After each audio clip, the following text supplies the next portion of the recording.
تو پھر قصہ شروع ہو جاتا ہے کہ انتہائی دلچسپ، حیرت انگیز، حکمتوں سے لبریز حضرت موسیٰ علیہ السلام کا۔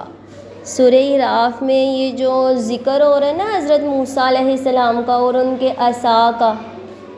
آپ کو پتہ ہے بچوں حضرت موسیٰ علیہ السلام کون تھے؟ کون تھے؟ جی ویل ڈن۔ حضرت موسیٰ علیہ السلام اللہ تعالیٰ عز و جل کے ایک برگزیدہ نبی تھے، جن کو اللہ تعالیٰ عز و جل نے فرعون اور اس کی قوم کو ہدایت دینے کے لیے نبی بنا کر بھیجا، اور جو ان کا خاندان تھا نا بنی اسرائیل، وہ فرعون تھا مصر کا حاکم، تو اس کے زیر اثر غلامی کی زندگی بسر کر رہے تھے۔ تو پھر جب اللہ تعالیٰ عز و جل نے حضرت موسیٰ علیہ السلام کو نبوت سے سرفراز فرمایا اور آپ علیہ السلام فرعون کے دربار میں گئے، اور فرعون نے آپ کو نبی ماننے سے انکار کر دیا، کیونکہ وہ کہتا تھا میں ہی رب ہوں، جبکہ اللہ تعالیٰ عز و جل تو رب اللہ ہے نا، وہ تو محض ایک انسان تھا، لیکن اس کو چونکہ اللہ تعالیٰ عز و جل نے اقتدار بخشا، حکومت دی، اس لیے اس نے تکبر کیا اور اس نے خود ہی اپنے آپ کو خدا کہنا اور کہلانا شروع کر دیا۔ لیکن اللہ تعالیٰ نے پھر حضرت موسیٰ علیہ السلام کو بھیجا تاکہ وہ بنی اسرائیل کی اور جتنے بھی لوگ غلط عقائد میں گھرے ہوئے تھے ان کی اصلاح کر سکیں۔ تو اس دور میں جادو جو ہوتا ہے نا وہ بہت عام تھا، اور اللہ تعالیٰ عز و جل کی یہ حکمت ہے کہ اللہ تعالیٰ نے جس دور میں جس نبی کو بھیجا اس کو اس دور کے حساب سے معجزات سے نوازا۔ چونکہ اس دور میں جادو تھا وہ بہت زیادہ تھا، جادوگر اپنا جادو دکھاتے، اپنا ٹیلنٹ دکھاتے اور ان کو بہت زیادہ انعام سے نوازا جاتا۔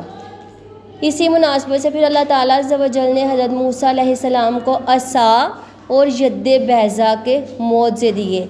ید کہتے ہیں ہاتھ کو عربک لینگویج میں، اور بیضا کہتے ہیں روشنی کو۔ ید بیضا سے مراد ہے چمکتا ہوا ہاتھ، یعنی کہ اللہ تعالیٰ کے حکم سے حضرت موسیٰ علیہ السلام کو اللہ نے یہ معجزہ عطا فرمایا کہ وہ اپنے سینے کو ہاتھ لگاتے، رائٹ ہینڈ اپنا، تو وہ ہاتھ جو تھا ان کا وہ چمکنا شروع ہو جاتا۔ یہ حضرت موسیٰ علیہ السلام کا معجزہ تھا۔ اور دوسرا ان کا معجزہ تھا عصا۔ عصا کہتے ہیں لکڑی کو، اور یہ لکڑی اللہ تعالیٰ نے جنت سے حضرت موسیٰ علیہ السلام کے لیے بھیجی تھی۔ یہ ایک اسپیشل قسم کی کہہ لیں ایک سٹک تھی کہ حضرت موسیٰ علیہ السلام اس کو اللہ کے حکم سے کہتے کہ اللہ کے حکم سے تم یہ بن جاؤ، اس شیپ میں آ جاؤ، اس طرح ہو جاؤ، تو وہ اسی ٹائم بن جاتی۔ پھر فرعون نے آپ علیہ السلام کا انکار کیا اور کہا کہ نہیں میں ہی رب ہوں، اور ایک ڈے ڈیسائیڈ کر لیا کہ یہ ڈے ہے، اس دن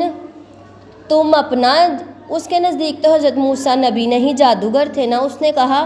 کہ میں اپنے سارے جادوگر بلاؤں گا، ایک طے ہو گیا ان کے درمیان دن، اور تم اپنا جادو دکھانا۔ اگر میں اپنے جادوگروں سمیت جیت گیا، یعنی کہ میری ٹیم غالب آ گئی، تو تم ہار جاؤ گے اور پھر تم میری اطاعت کرو گے، اور اگر تم جیت گئے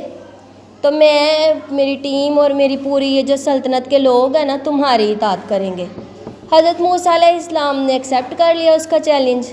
کیونکہ آپ اللہ کے سچے نبی تھے اور آپ کو اللہ پہ یقین تھا کہ اللہ تعالیٰ آپ کو اس فتح سے سرفراز فرمائیں گے، کیونکہ آپ کی فتح دراصل اللہ کی فتح تھی نا۔